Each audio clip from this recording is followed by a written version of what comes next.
Hello. Today I pick up with The Age of AI and Our Human Future by Henry Kissinger, Eric Schmidt, and Daniel Huttenlocker. So let's see where we left off.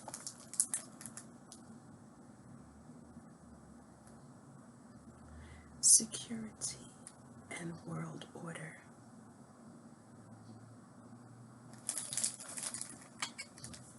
During the Korean War, the Soviet Union was the only nuclear power beyond the United States, and the latter possessed a decisive advantage in the number of weapons and means of delivery. Yet American policymakers refrained from using them, opting to suffer tens of thousands of casualties in World War I style battles against Soviet-aligned, in retrospect, tenuously non-nuclear Chinese and North Korean forces rather than embrace the uncertainty or moral opprobrium of nuclear escalation. Since then, every nuclear power confronting a non-nuclear opponent has reached the same conclusion, even when facing defeat at the hands of its non-nuclear foe. During this era, policymakers did not want for strategies. Under the 1950s doctrine of massive retaliation, the United States threatened to respond to any assault, nuclear or conventional, with massive nuclear escalation. Yet a doctrine designed to turn any conflict, however minor, into Armageddon proved psychologically and diplomatically untenable, as well as partially ineffective.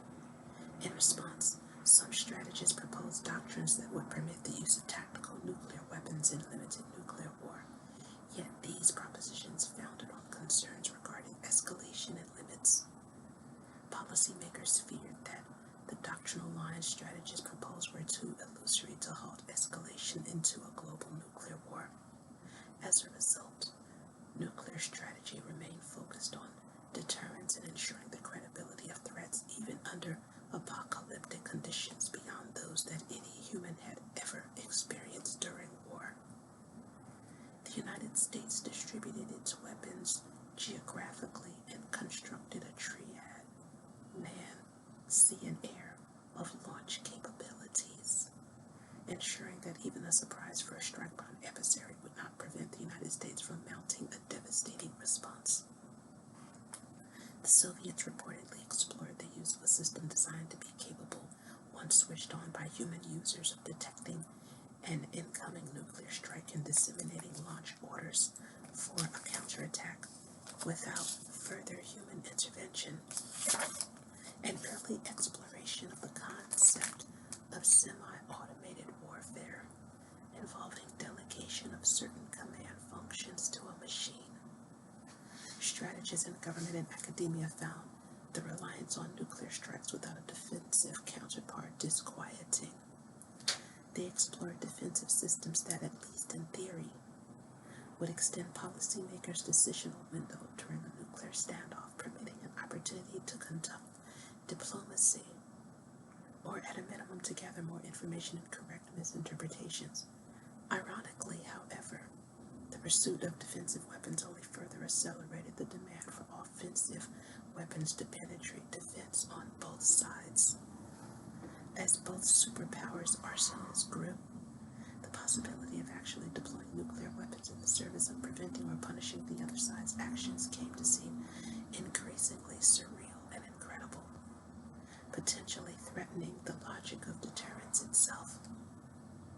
The recognition of this nuclear deadlock produced a new doctrine with a name equal parts threat and sardonic recognition: mutual assured destruction, or MAD, M-A-D.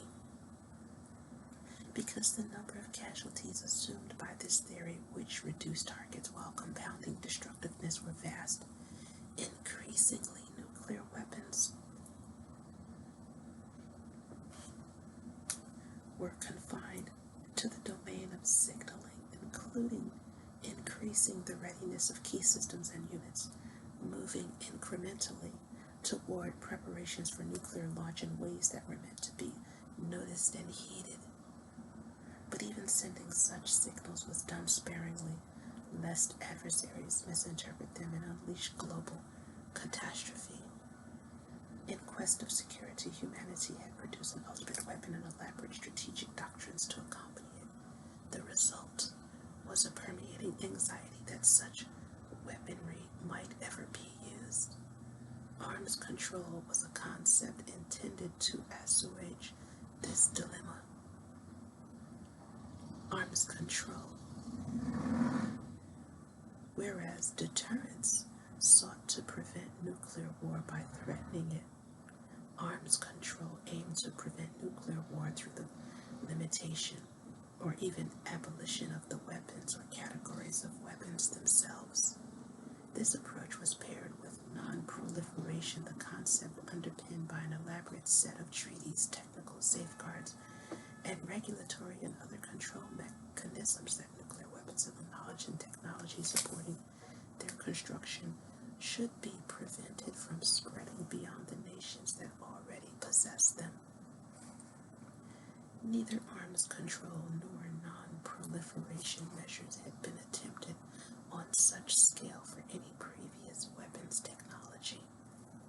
To date, neither strategy has fully succeeded, nor has either been pursued in earnest for the major new classes of weapons, cyber and AI, that have been invented in the post-Cold War era.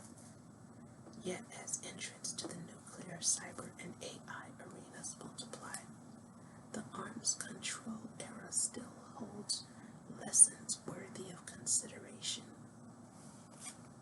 Following the nuclear brinkmanship and apparently near conflict of the Cuban Missile Crisis in October of 1962, the then two superpowers, the United States and the Soviet Union, sought to circumscribe nuclear competition through diplomacy. Even as their arsenals grew and the Chinese, British, and French arsenals entered a calculus of deterrence, Washington and Moscow authorized their negotiators to engage in more substantive arms control dialogue. Warily, they tested for limits in nuclear weapons capabilities that would be compatible with the maintenance of strategic equilibrium. Eventually, the two sides agreed to limit not only their offensive arsenals, but also following the paradoxical logic of deterrence in which vulnerability was held to secure peace, their defensive capabilities. The result was the Strategic Arms Limitation Agreement and the Anti-Ballistic Missile Treaty of the 1970s, and eventually the Strategic Arms Reduction Treaty, or START, of 1991. In all cases, ceilings placed on offensive weapons preserve the superpowers' capacities to destroy and thereby, presumably, to deter each other, while at the same time moderating the arms races inspired by strategies of deterrence. Although they remain adversaries and continue to spar for strategic advantage, Washington and Moscow both gained a measure of certainty in their calculations via arms control negotiations. By educating each other about their strategic capabilities and by agreeing to certain basic limits and verification mechanisms, they both sought to address the fear that the other would suddenly seize an advantage in a nuclear class of weapons in order to strike first. These initiatives ultimately went beyond aiming for self-restraint to actively discouraging further proliferation. The United States and Russia in the mid-1960s originated a multi-commitment, multi-mechanism regime intended to prohibit all but the original nuclear states from acquiring or possessing nuclear weapons in exchange for commitments to help other states harness nuclear technology for renewable energy. Such outcomes were facilitated by its distinctive shared sentiment about nuclear weapons in politics, culture, and in the relationships between individual Cold War leaders that recognized that a nuclear war between major powers would involve irreversible decisions and unique risks for victor, vanquished, and bystanders alike. Nuclear weapons presented policymakers with two persistent related riddles: how to define superiority and how to limit inferiority. In an era in which the two superpowers possessed sufficient weaponry to destroy the world many times over, what did superiority mean? Once an arsenal had been built and deployed in a credibly survivable manner, the link between the acquisition of additional weapons, the advantages obtained, and the objectives served became opaque. At the same time, a handful of nations acquired their own modest nuclear arsenals, calculating that they only needed an arsenal sufficient to inflict devastation, not achieve victory, in order to deter attacks. Nuclear non-use is not an inherently permanent achievement. It is a condition that must be secured by each successive generation of leaders adjusting the deployments and capabilities of their most destructive weapons to a technology evolving at unprecedented speed. This will become particularly challenging as new entrants with varying strategic doctrines and varying attitudes toward the deliberate infliction of civilian casualties seek to develop nuclear capabilities, and as equations of deterrence become increasingly diffuse and uncertain. Into this world of unresolved strategic paradoxes, new capabilities and attendant complexities are emerging. The first is cyber conflict, which has magnified vulnerabilities as well as expanded the field of strategic contests and the variety of options available to participants. The second is AI, which has the capacity to transform conventional nuclear and cyber weapons strategy. The emergence of new technology has compounded the dilemmas of nuclear weapons. Conflict in the digital age. Throughout history, a nation's political influence has tended to be roughly correlative to its military power and strategic capabilities. Its ability, even if exerted primarily through implicit threats to inflict damage on other societies, yet an equilibrium based on a calculus of power is not static or self-maintaining. Instead, it relies first on a consensus regarding the constituents, elements of power, and the legitimate bounds of their use. Likewise, maintaining equilibrium requires congruent assessments among all members of the system, especially rivals, regarding states' relative capabilities and intentions as well as of the consequences of aggression. Finally, the preservation of equilibrium requires an actual and recognized balance. When a participant in the system enhances its power disproportionately over others, the system will attempt to adjust either through the organization of countervailing force or the accommodation of a new reality. When the calculation of equilibrium becomes uncertain, or when nations arrive at fundamentally different calculations of relative power, the risk of conflict through this calculation reaches its height.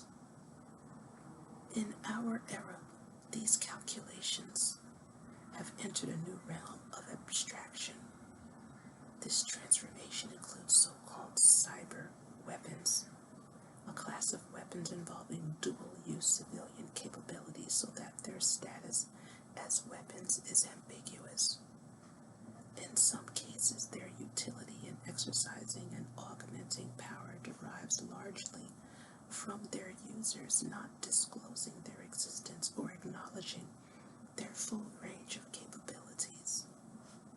Traditionally, parties to a conflict had no difficulty recognizing that a clash had occurred or recognizing who the belligerents were.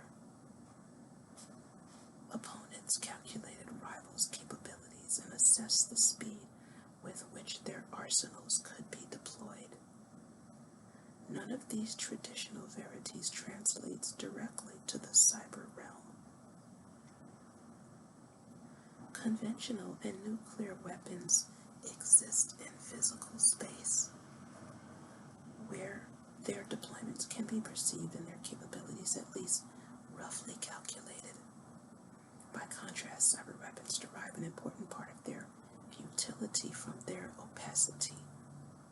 Their disclosure may effectively degrade some of their capabilities. Their intrusions exploit previously undisclosed flaws in software. Obtaining access to a network or system without the authorized user's permission or knowledge.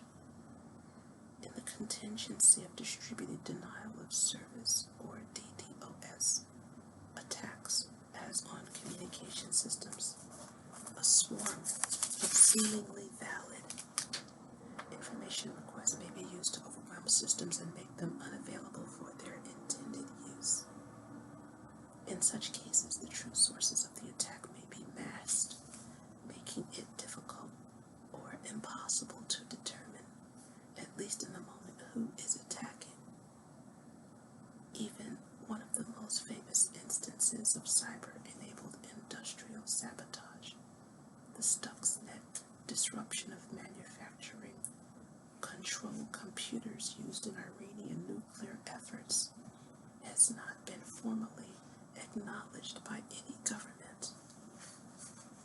Conventional and nuclear weapons are targeted with relative precision, and moral and legal imperatives direct that they target military forces and installations. Cyber weapons can affect computing and communication systems broadly, often hitting civilian systems with particular force. Cyber weapons can also be co-opted, modified, and redeployed by other actors for other purposes. In certain respects, this makes cyber weapons akin to biological and chemical weapons, whose effects can spread in unintended and unknown ways. In many cases, they affect large swaths of societies, not just specific targets on a battlefield. The attributes that lend cyber weapons their utility render the concept of cyber arms control difficult to conceptualize for pursuit. Nuclear arms control negotiators were able to disclose or describe a class of warheads without negating that weapon's function. Cyber arms control negotiators, which do not yet exist, will need to solve the paradox that discussion of a cyber weapon's capability may be one and the same with its forfeiture, permitting the adversary to patch a vulnerability, or its proliferation, permitting the adversary to copy the code or method of intrusion. These challenges are made more complex by the ambiguity surrounding key cyber terms and concepts. Various forms of cyber intrusions, online propaganda, and information warfare are called by various observers in various contexts cyber war, cyber attacks, and in some commentary an act of war. But this vocabulary is unsettled and sometimes used inconsistently. Some activities, such as intrusions into networks to collect information, may be analogous to traditional intelligence gathering, though at new scales. Other attacks, such as the election interference campaigns on social media undertaken by Russia and other powers, are a kind of digitized propaganda, disinformation, and political meddling with a larger scope and impact than in previous eras. They are made possible by the expansiveness of the digital technology and network platforms on which these campaigns unfold. Still, other cyber actions have the capacity to inflict physical impacts akin to those suffered during traditional hostilities. Uncertainty over the nature, scope, or attribution of a cyber action may render seemingly basic factors a matter of debate, such as whether a conflict has begun, with whom, or what the conflict engages, and how far up the escalation ladder the conflict between the parties may be. In that sense, major countries are engaged in a kind of cyber conflict now, though one without a readily definable nature or scope. A central paradox of our digital age is that the greater a society's digital capacity, the more vulnerable it becomes. I'm going to stop here for now. Well, thanks for watching. Please like and subscribe. Catch me in the next video. And may you find lasting